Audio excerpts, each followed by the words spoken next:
Devinez qui est de retour? C'est Bibi! Bienvenue à toutes et à tous, je suis Marius, j'espère que vous allez bien. Oh bordel, que ça m'a manqué de faire des vidéos. Je vous jure que je n'aurais pas tenu une semaine de plus. Je commençais à virer folle dans mon coin. Et quel plaisir d'enfin de vous retrouver! Enfin! Ah, pourquoi faire une vidéo en fin de semaine? Bah je me suis dit, parle du chapitre de One Piece. Parce que oui, faire des reviews OKLM dans l'onglet communauté, c'est sympa. Mais c'est beaucoup mieux quand on fait des vidéos, n'est-ce pas? Et surtout que voilà, j'ai d'énergie à revendre, bordel, ça m'a manqué. Ouais, donc on va parler du dernier chapitre de One Piece, bien évidemment, hein. Alors, qu'est-ce qu'on va dire là-dessus? Juste que ce manga aura très clairement ma peau, les amis, oui. Mais avant ça, on va parler de la première page, parce qu'elle mérite grave qu'on s'attarde dessus. Il s'agit d'une magnifique page en couleur, regroupant les numéros 2 d'équipage, et ça, c'est génial. Alors, on y retrouve bien entendu Zoro, ainsi que Beppo, au premier plan. Et on peut aussi voir Killer, Sabo, Rayleigh, Marco, Shiryu, Katakuri, King et Ben Beckman. Magnifique, non? Magnifique! En plus de ça, One Piece est écrit en vert. Et on peut voir sur le haut le symbole des Shimotsuki. C'est un lien, probable, avec la fameuse théorie Zoro est un Shimotsuki. Aura-t-on une confirmation dans le futur? Je ne sais pas, peut-être. En tout cas, wait and see. Et je peux vous dire que j'adore cette page, elle est magnifique, vraiment magnifique, je suis fan. Enfin bon, il me faut pas beaucoup pour être fan de quelque chose, n'est-ce pas? Donc oui voilà, en fait ces dernières semaines où j'ai fait mes reviews dans l'onglet communauté, et j'ai parlé de certaines choses, en gros du cas de Kinemon et de pas mal de choses, aussi de Sanji, mais on va en reparler dans cette vidéo bien entendu. Mais bon voilà, de toute manière on va se centrer complètement sur le chapitre 1031, puisque évidemment c'est le dernier en date. Alors le chapitre commence avec Kid et Law à bout de souffle. On voit très clairement qu'ils sont à bout, qu'ils en peuvent plus. Ils ont utilisé leur dernier recours dans le chapitre précédent. On constate que le pouvoir de Kid n'est actif qu'un court instant, puisque Big Mom est quand même arrivée à se dégager très facilement de tous les métaux qu'elle s'est prise dans la gueule. Ouais, hyper logique. Elle a aussi utilisé le Life Or Shiruko pour retirer les âmes à des gifters. Et aussi, elle a utilisé une année de sa propre vie pour grossir et gagner en puissance.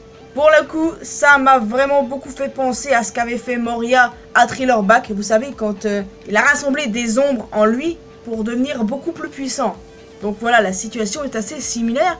Et j'ai sincèrement l'impression qu'il y a pas mal de parallèles entre Thriller Bark et Wano. Dites-moi ce que vous en pensez les gars. Parce que j'ai vraiment cette impression là. En tout cas, ça sent pas bon pour Kid et Trafi. Big Mom n'a au final reçu que peu de dégâts, même si elle a saigné. Mais voilà, ça a vraiment empiré la situation vu qu'elle a augmenté sa puissance.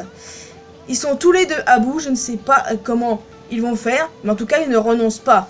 Et Big Mom ne tombera pas pour autant, et ça me fait quand même un peu peur pour vous les gars. Enfin bref, Drake a refusé de s'allier avec Apu, et franchement, j'aime mieux ça. Sérieusement, je voyais pas l'utilité de cette alliance, sérieusement. Si tu croyais embobiner Drake, t'as foré ton coup, Apu. Ouais, finalement, c'est sur Yamato qu'il jette ensuite son dévolu. Oh bordel, ce con, il va finir par l'empêcher de s'occuper des bons battants s'il continue à foutre sa merde comme ça. À moins que ce soit le but recherché. Peut-être que Yamato n'arrivera pas à arrêter les bons battants. Peut-être que c'est voulu de la part d'Oda. Je n'en sais rien, mais dans tous les cas, Apu a intérêt à lâcher Yamato là tout de suite. Non mais c'est bon, on a fini de faire joujou Apu là. Le CP0 a profité de toute l'agitation pour essayer de capturer Robin. Et je trouve ça assez surprenant pour le coup, mais pas trop, vous voyez.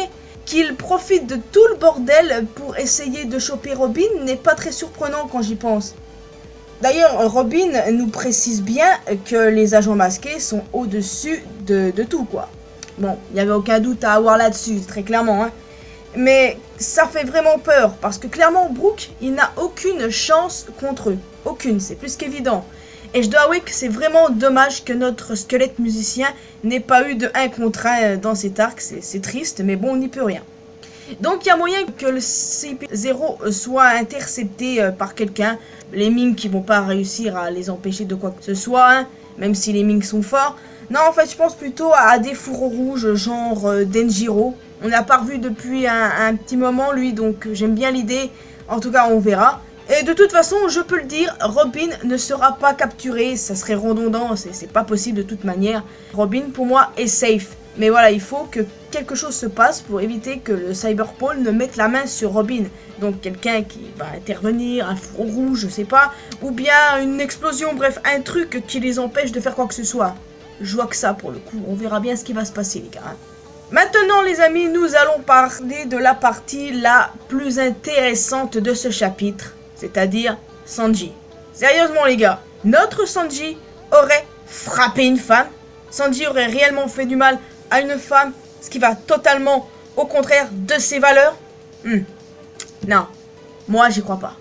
Moi je pense qu'il n'a rien fait. Tout ça c'est une manœuvre d'Oda. Non seulement il met Sanji dans le doute, mais nous aussi, nous les lecteurs. Que les choses soient claires. Sanji n'a pas perdu et ne perdra pas ses émotions. Il est soumis à la peur, au doute et à la colère. Et ça les amis, ce sont des émotions négatives, mais des émotions quand même. Seul son corps a subi des changements. Ses émotions restent telles quelles, simplement. Donc pour moi, il n'a vraiment rien fait. Sanji est Sanji et restera Sanji. Bon, par contre, je ne sais pas trop ce qui s'est passé, mais pour moi, c'est évident qu'il n'a rien fait. On aura clairement l'explication, mais bon, on verra de toute manière. Sanji est ainsi et il ne changera pas. Est-ce que vous avez compris? Non, parce que ceux qui voulaient vraiment voir Sanji frapper une femme, mais ils sont vraiment allumés du cerveau, clairement. C'est pas comme ça qu'Oda l'a écrit, clairement. C'est ce Sanji-là qui fera de Luffy le roi des pirates. D'ailleurs, pour ce fait, j'ai beaucoup aimé la scène où Sanji détruit la Red Suite. Quand j'y pense, c'est quand même super logique. Je sais pas pourquoi j'y ai pas pensé plus tôt, en fait. Utiliser une arme comme celle-ci, c'est pas Sanji. Sanji, c'est le mec gentleman avec un costard et tout. C'était pas lui, ça, c'était pas lui. Et franchement, j'admire ce qu'il a fait. Et très clairement, il a fait le meilleur choix possible. Donc oui, il était certes stylé dans sa Red Suite, mais Sanji, il est beaucoup mieux en costard, vous voyez. Et c'est ce Sanji-là qu'on aime, clairement. Donc voilà, il a bien fait de se débarrasser de cette Red Suite. Ce que j'ai aussi beaucoup aimé, c'est le dialogue entre Zoro et Sanji. C'est la meilleure preuve d'amitié que j'ai pu voir, sérieusement. La confiance qu'ils ont l'un envers l'autre, c'est magnifique. Donc oui, c'est vrai, ils se foutent sur la gueule à longueur de journée. Mais franchement, les deux, c'est clairement un duo incroyable. Ils se font confiance et franchement, j'adore. C'est pas pour rien que c'est mon duo préféré de tout le manga, quoi. Clairement. Et en plus, avez-vous remarqué, je pense que oui, les sourcils de Sanji ont changé de place. Ouais, comme je vous le disais, les changements ne sont que physiques.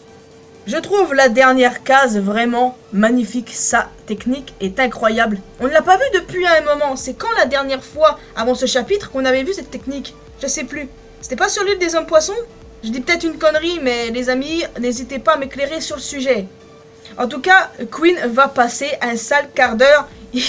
Ouais, j'ai hâte de voir ça, pour être honnête avec vous. Ouais. Ah, et concernant Queen, j'adore, il me fait rappeler le docteur Octopus, je kiffe. Mais tu vas passer un sale quart d'heure, parce que là, attention, Sanji est déter. Donc, les amis, n'hésitez pas à me dire ce que vous en pensez. Qu'est-ce qui s'est passé? Qu'est-ce qui est arrivé avec cette femme? Sérieusement. Déjà, non, Sanji n'a rien fait, je le redis, ok?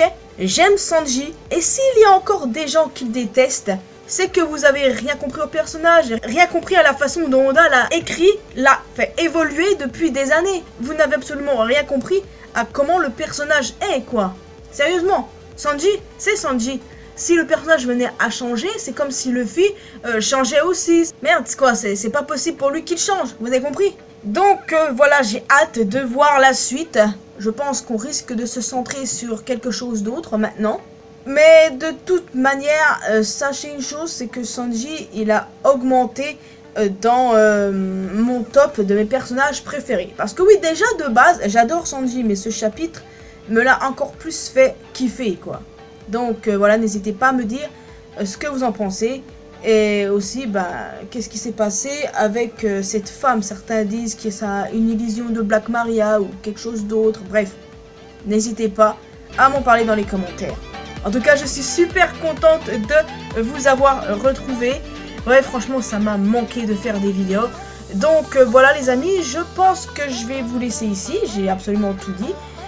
Mais bon, il va falloir attendre la prochaine fois puisqu'il n'y a pas de chapitre ce dimanche. Ouais. C'est dommage. Mais bon, de toute façon, je vous retrouve bientôt. Je vous retrouve pas lundi parce que lundi, j'ai autre chose à faire. Mais je vous retrouve mardi pour une nouvelle vidéo. Donc n'hésitez pas à vous abonner à cette chaîne si ce n'est pas encore fait, à ma chaîne secondaire. Me retrouver sur mes réseaux sociaux, Facebook, Twitter et Instagram. N'hésitez pas à rejoindre la communauté mariusienne sur Discord. Et quant à moi, je vous retrouve dans une prochaine vidéo. Allez, salut!